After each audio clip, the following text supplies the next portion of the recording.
Next up here with Paul Ihander here on 99.9 The Fan in Raleigh. But joining me here on the Heaster Automotive Group hotline on video and on audio, they are known as professionally the tag team of FTR, part of the AEW wrestling franchise, back in their home states of North Carolina.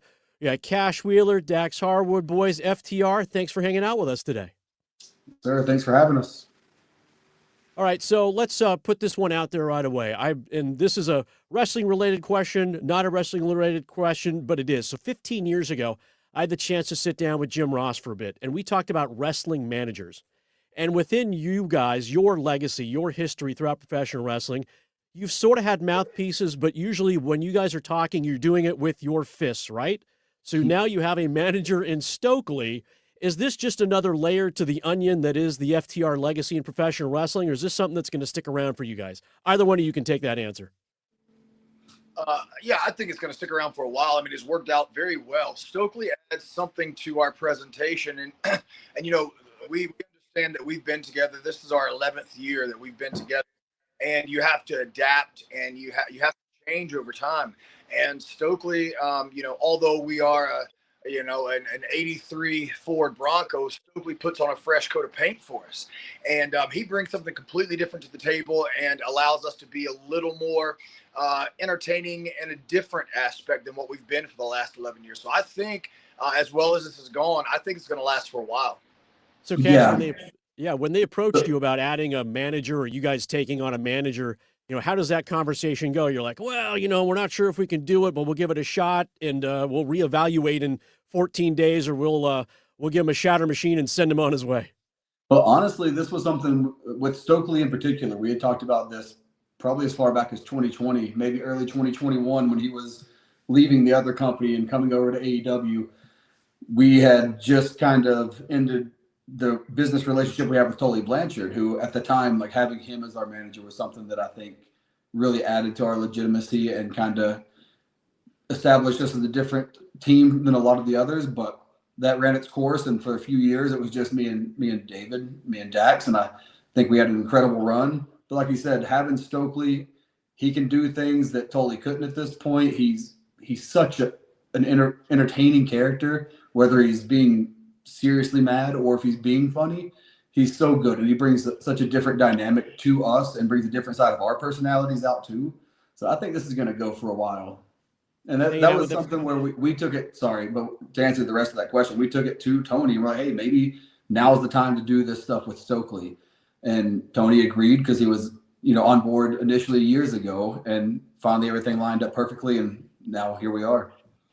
Don't mean to interrupt the top guys. Dax Harwood, Cash Wheeler, FTR, joining us from AEW, back in their home states. AEW running Blood and Guts, Endgame, Full Gear. I mean, there's a million products that you guys put out, and you guys are, clearly, I like to call you guys captains of Collision these days.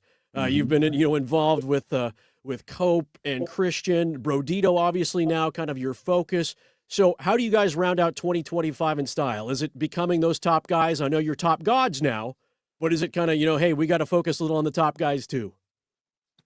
Yeah, I think ultimately our goal has always been to be the tag team champions, because being the tag team champions, you have the hardware to say we are the best. And, it gets increasingly harder as time goes on to say that you're the best and work at a level that you can call yourself the best in the game. And I think, even in our, at least for me, even in our experienced age, I think we're still the best tag team in the world, and I don't think there's anybody that's even close. But there are a lot of young tag teams that are coming up that are nipping right at our heels. And for us to continue to say that we're the greatest of all time, we have to have the hardware. And we just main evented Toronto with 15,000 people with Adam Copeland and Christian Cage. And now November the 22nd, we'll be at the Prudential Center in New Jersey for Full Gear, and that's where we will become the 3-time AEW World Tag Team Champions. But along the way is going to be Greensboro, our home state, Blood and Guts, 2-1 cage. And I don't know exactly how we're going to add fuel to the fire with Brodito come Wednesday, but I believe Wednesday will be a hometown welcoming for the top guys. Cash, the same question for you. You've seen the emergence of the younger teams as Dax mentioned, and everyone's gunning for you. And you know, because you've held belts before, that it is incredibly difficult not just to get to those belts, but hold on to them too. What kind of pressure does that place on you, especially when you do come back to the Carolinas, where the roots are, and where the feet are a little bit deeper into the soil than other places? So I don't know if coming home changes anything too much for us, other than wanting to make sure that we always come out on top, looking towards being the top guys. But that's any town, any night of the week. I feel like we always come to work with our working boots on, and we're going to work harder than pretty much anybody on the show if we can. We're going to put our nose down, do the work. And I think that's what's always separated Dax and myself, is that we are workhorses, and we are guys that doesn't matter if it's some little town in the middle of nowhere or it's going to be in Greensboro, New York, whatever it's at. Like, we always put on a show. And I feel like that's how we're going to round out the year. We've had a pretty incredible 2025. It started out a little bit rocky with Cope sandbagging us and weighing us down, but we got rid of that dead weight. We got Stoke, and I feel like we had a very rejuvenated run. And now 2 weeks, we got Full Gear in Newark. We have Brodito, who currently tag team champions, but I think it's time for FTR to finally be 3-time. AEW Blood and Guts Wednesday night, Full Gear in a week and a half or so for FTR, who we're talking with here. Next up here on 99.9 The Fan, Cash Wheeler, Dax Harwood. Cash, I'm going to run it right back to you. So let's talk about the evolution right now of FTR. Have you guys had to add anything to your game to make sure that you're always in that championship conversation, or are you still just, hey, no flips, just fists, right? I mean, every now and then I'll break out a little flip here and there just to let people know I'm better than most of their favorites, but we don't need to do all that.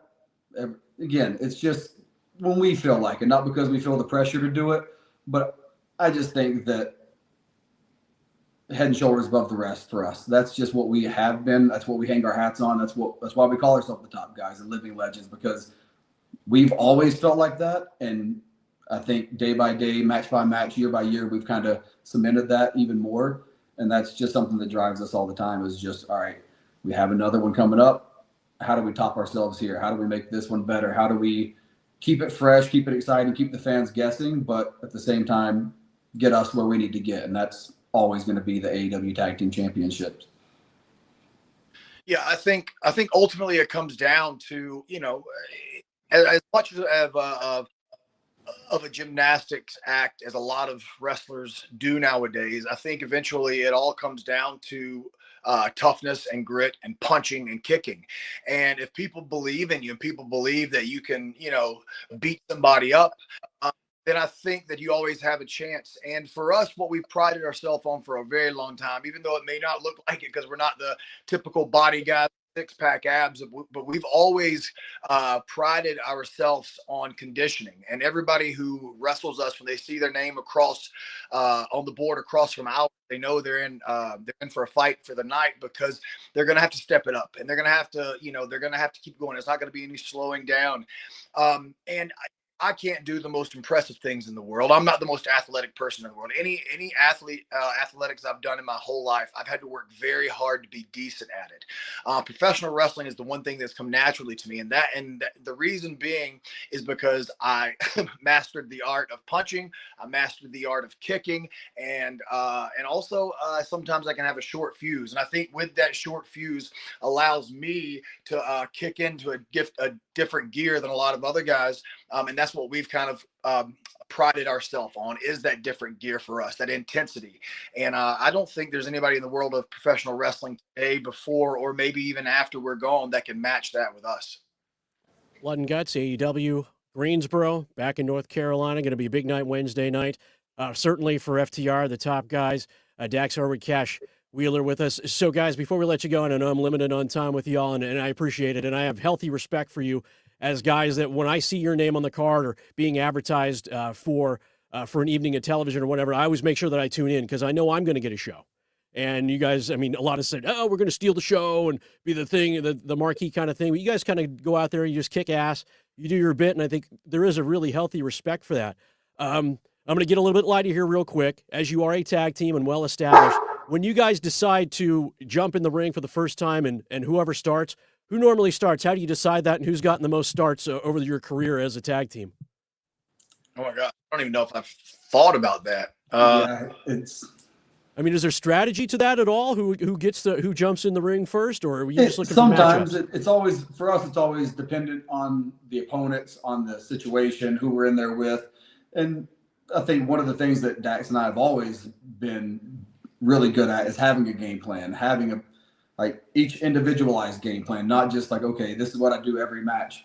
No, it's like, what do we do with a Brody? What do we do with the Bandito? How do we take away what they're really good at and make sure that we are the ones that come out on top here, because those guys are obviously very different in style. And so even with the Bang Bang Gang this past weekend, Juice and Austin Gunn, like, you have two people that are very different. So for us, everything's individualized based on the opponents. So I don't think there's ever a time where we're like, okay, I'll start. But if it's somebody that we know, like, maybe you take this one, and then we always we'll have a little game plan in the corner. Like, that's what we specialize in, is adapting on the fly too. That was an awesome question. I've never had that question before in 11, because I will say things like the Hart Foundation, one of the greatest tag teams of all time, with Bret Hart and Jim the Anvil Neidhart. Bret Hart always started. Or with my favorite tag team, the Midnight Express, when it was Bobby Eaton and Stan Lane. Bobby Eaton always started. So always there was always they had their typical game plan, and they usually stuck to it. Where I think with us, it is a case by case situation. Well, it's great for you guys to hang out with us. FTR, Dax, Cash. Appreciate your time, guys. Last one for you real quick, because I've always kind of wondered, especially because you've held championships before, clearly, when they raise your hand after wins, and I'm not talking about championships, when you don't hold the gold, does it feel empty sometimes, even though you've got to win and you know you're climbing for that? You're like, wow, I'm kind of missing something here. I'm not holding up a belt. I think I would say yes, but every other Friday when I get my paycheck, it's not empty. So,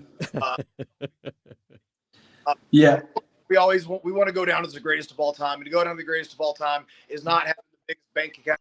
So we are right there with that. Going down as the greatest of all time is to say you have all these accolades, greatest tag team matches of the year, the most tag team reigns, different tag team titles, your career, and longevity. I think all that is what is going to be FTR's legacy when we're done. But I think come full gear, the 22nd of this month, we will have the championship for the third time.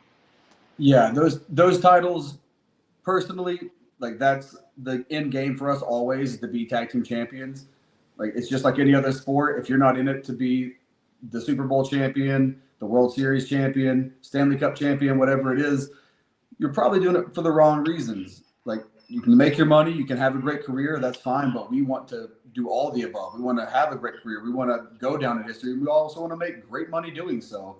And being champions makes that much easier, because you're going to get the championship bonus, you're going to get the higher matches, you're going to be more featured. And so we're going to be able to pad those bank accounts even more. And again, for us, we've always prided ourselves on being the best, and we always need the gold. I feel like they're a little bit of a part of us. So when somebody else has them and we have a match where we win or lose, especially if we win and we get to celebrate afterwards, there's always that little bit of piece missing. Like, it's, again, those belts are part of us. We are the forever champions. So just having them there, it feels right. Cornerstones of the tag team division in AEW, FTR, Dax, and Cash. Guys, I appreciate your time. I'd say good luck, but I'm not sure you need it. But I'll say good luck anyway to you guys coming up here as you finish 2025. Awesome. Thank you very much. Yeah, thanks for having us, and thanks for good luck, even though, yeah, you're right, we don't need it.